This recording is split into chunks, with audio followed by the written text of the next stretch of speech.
Hi ನಮಸ್ತೆ. ಆಹಾರ ಬುತ್ತಿಗೆ ಸ್ವಾಗತ. ಇವತ್ತು ನಾನು ಒಂದು ಬಟ್ಲು ಮೈದಾ ಹಿಟ್ಟು ತೊಗೊಂಡ್ಬಿಟ್ಟು ನಾನು ಮೈದಾ ಹಿಟ್ಟಿನ ಲಡ್ಡು ಮಾಡಿ ತೋರಿಸ್ತೀನಿ ಬನ್ನಿ. ಮೈದಾ ಹಿಟ್ಟಿನ ಲಡ್ಡು ಬೇಸನ್ ಉಂಡೆಕ್ಕಿಂತ ತುಂಬ ಚೆನ್ನಾಗಿರುತ್ತೆ. ಕಡಲೆ ಹಿಟ್ಟಿಂದ ನಾವು ಬೇಸನ್ ಉಂಡೆ ಮಾಡ್ತೀವಲ್ಲ ಅದಕ್ಕಿಂತ ಸೂಪರಾಗಿರುತ್ತೆ. ಮೈದಾ ಹಿಟ್ಟಿಲಿ ಒಂದು ಸತಿ ನೀವು ಟ್ರೈ ಮಾಡಿ ನೋಡಿ ಹೇಗಿರುತ್ತೆ ಅಂತ ನಿಮಗೆ ಗೊತ್ತಾಗುತ್ತೆ. ತುಂಬ ಚೆನ್ನಾಗಾಗುತ್ತೆ, ತುಂಬ ಟೇಸ್ಟ್ ಆಗುತ್ತೆ. ಇದು ಮಾತ್ರ ಬಾಯಲ್ಲಿಟ್ಟರೆ ಕರಗುತ್ತೆ, ಅಷ್ಟು ಸೂಪರಾಗಿರುತ್ತೆ. ಒಂದು ಬಟ್ಲು ಮೈದಾ ಹಿಟ್ಟಿಗೆ ನಾನು ಅರ್ಧ ಬಟ್ಲಷ್ಟು ನಾನು ಸಕ್ಕರೆ ತೊಗೊಂಡಿದ್ದೀನಿ, 2 ಏಲಕ್ಕಿ ತೊಗೊಂಡಿದ್ದೀನಿ. ಇದನ್ನು ಫಸ್ಟ್ ನಾವು ಪೌಡ್ರ್ ಮಾಡ್ಕೊಂಬರೋಣ ಬನ್ನಿ. ನೋಡಿ, ಇವಾಗ ಒಂದು ಬಾಣಲೆ ಇಟ್ಕೊಂಡ್ಬಿಟ್ಟು ನಾವು ಇದನ್ನು ಹಿಟ್ಟು ಹುರ್ಕೊಳ್ಳೋಣ. ನೋಡಿ, ಏಲಕ್ಕಿ 2, ಸಕ್ಕರೆ ನಾನು ಹಾಕಿಬಿಟ್ಟು ಪೌಡ್ರ್ ಮಾಡ್ಕೊಂಬಂದಿದ್ದೀನಿ. ನೋಡಿ, ಜಾರಿಗೆ ಹಾಕ್ಬಿಟ್ಟು ಈ ಥರ ನುಣ್ಣಗೆ ಇದನ್ನು ಮಾಡ್ಕೋಬೇಕು.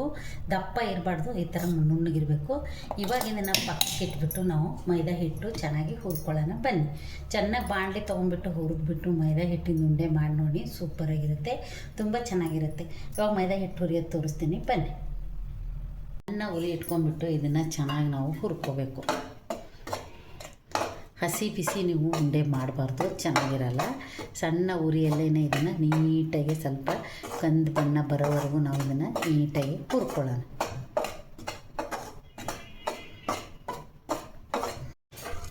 ನೋಡಿ ಎಷ್ಟು ಚೆನ್ನಾಗಿ ಹುರಿದಿದೆ ಅಂತ. ಇದು ಬೆಳ್ಳಗಿರೋ ಮೈದಾ ಹಿಟ್ಟು ಬ್ರೌನ್ ಕಲರ್ ಆಗೋಕ್ಕೆ ಬಂದಿದೆ. ಸ್ವಲ್ಪ ತುಂಬ ಕಪ್ಪಾಗಂಗೂ ಹುರಿಯೋಕ್ಕೆ ಹೋಗಬಾರ್ದು, ಸ್ವಲ್ಪ ನೋಡ್ಕೊಂಡ್ಬಿಟ್ಟು ಸಣ್ಣ ಉರಿಯಲ್ಲೇ. ಇದು ಅರ್ಜೆಂಟ್ ಮಾಡೋ ಉಂಡೆ ಅಲ್ಲ, ಇದು 10-20 ನಿಮಿಷ ಇದನ್ನು ನೀಟಾಗಿ ಹುರಿಬೇಕು. ಯಾಕಂದ್ರೆ 20 ನಿಮಿಷನೂ ನಾನು ಹುರಿದು ವಿಡಿಯೋದಲ್ಲಿ ತೋರ್ಸೋಕ್ಕಾಗಲ್ಲ. ಅದಕ್ಕೆ ನೀವು 10-20 ನಿಮಿಷ ನೀಟಾಗಿ ನೀವು ಇದನ್ನು ಹುರ್ಕೋಬೇಕು.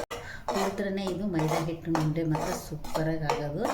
ಇವಾಗ 1-2 ಸ್ಪೂನಷ್ಟು ನಾನು ತುಪ್ಪ ಹಾಕ್ಕೊತಾ ಇದ್ದೀನಿ.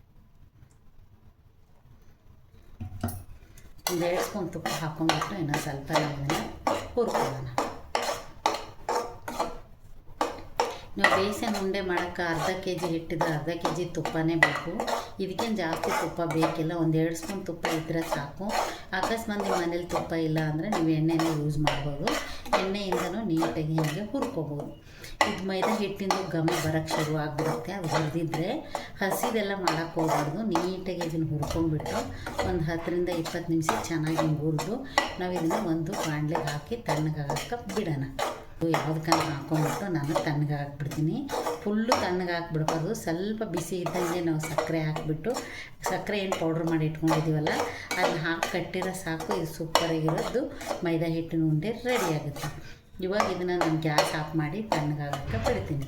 ತಣ್ಣಗಂದ್ರೆ ಫುಲ್ ತಣ್ಣಗಾಗಕ್ಕೆ ಬಿಡಬೇಡಿ, ಸ್ವಲ್ಪ ಮೀಡಿಯಮಲ್ಲಿ ತಣ್ಣಗಾಗಬೇಕು. ಒಂದು ತಟ್ಟೆಗೆ ನಾನು ಹಾಕ್ಕೊಂಡು ನಿಮಗೆ ಹೇಗೆ ಉಂಡೆ ಕಟ್ಟೋದಂತ ತೋರಿಸ್ತೀನಿ ಬನ್ನಿ. ಇವಾಗ ಸ್ವಲ್ಪ ನಾವು ಒಂದೇ ಸ್ಪೂನಷ್ಟು ನಾವು ತುಪ್ಪ ಹಾಕೊಳ್ಳೋಣ. ತುಪ್ಪ ಹಾಕ್ಕೊಂಡ್ಬಿಟ್ಟು ಕಟ್ಟೋದ್ರಿಂದ ಸೂಪರಾಗಿರುತ್ತೆ, ತುಂಬ ಚೆನ್ನಾಗಿರುತ್ತೆ. ತುಪ್ಪ ಹಾಕಿ ಕಟ್ಟಿದರೆ ಗಮ್ ಅಂತ ಸ್ಮೆಲ್ಲು ಚೆನ್ನಾಗಿರುತ್ತೆ. ಕಟ್ಟೋಕ್ಕೂ ತುಂಬ ಈಸಿ ಆಗುತ್ತೆ. ಇದು ನಿಮ್ಮ ಫಸ್ಟೇ ಹೇಳಿದ್ದೀನಲ್ವ, ತುಪ್ಪ ಇಲ್ಲ ಅಂದವರು ಸ್ವಲ್ಪ ಎಣ್ಣೆ ಹಾಕ್ಕೊಂಡ್ಬಿಟ್ಟು ನೀವು ಕಟ್ಕೋಬೋದು. ನೋಡಿ, ಇವಾಗ ನಾನು ಕಟ್ತೀನಿ. ಒಂದು ಸತಿ ನೀವು ಮೈದಾ ಹಿಟ್ಟಿದ್ರೆ ಸಾಕು, 1/4 kg ಮೈದಾ ಹಿಟ್ಟು ತೊಗೊಂಡು ನೀವು ಮಾಡಿ ಟ್ರೈ ಮಾಡಿ ನೋಡ್ಬೋದು. ನೋಡಿ ಎಷ್ಟು ಚೆನ್ನಾಗಿದೆ ಅಂತ, ಸೂಪರಾಗಿರುತ್ತೆ ಉಂಡೆ ಮಾತ್ರ. ಇದೇ ಥರ ನಾನು ಎಲ್ಲನೂ ಕಟ್ಕೊಂಡ್ಬಂದು ನಿಮಗೆ ಉಂಡೆ ತೋರಿಸ್ತೀನಿ ಬನ್ನಿ. ನೀರು ಹಚ್ಚೋದಾಗಲಿ ಪಾಕ ತೆಗೆಯೋದಾಗಲಿ ಮಾಡೋಕ್ಕೆ ಹೋಗ್ಬಾರ್ದು.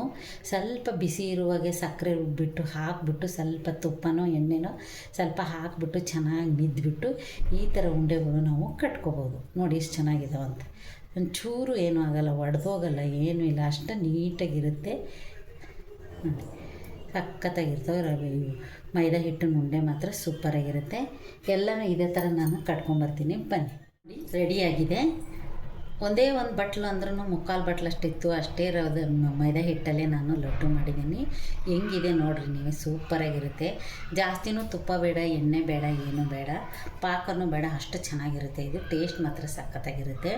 ಒಂದು ಸತಿ ನೀವು ಮೈದಾ ಹಿಟ್ಟು ತಂದು ಮಾಡಿ ನೋಡಿ, ಸಖತ್ತಾಗಿರುತ್ತೆ. ಒಂದೇ ಥರ 1-2-3 ಥರ ಉಂಡೆ ತಿನ್ನೋ ಬದಲು ಹಿಂಗೆ ಒಂದು 5-6 ಥರ ಲಡ್ಡುಗಳು ಮಾಡ್ಕೊಂಡು ತಿನ್ಬೋದು.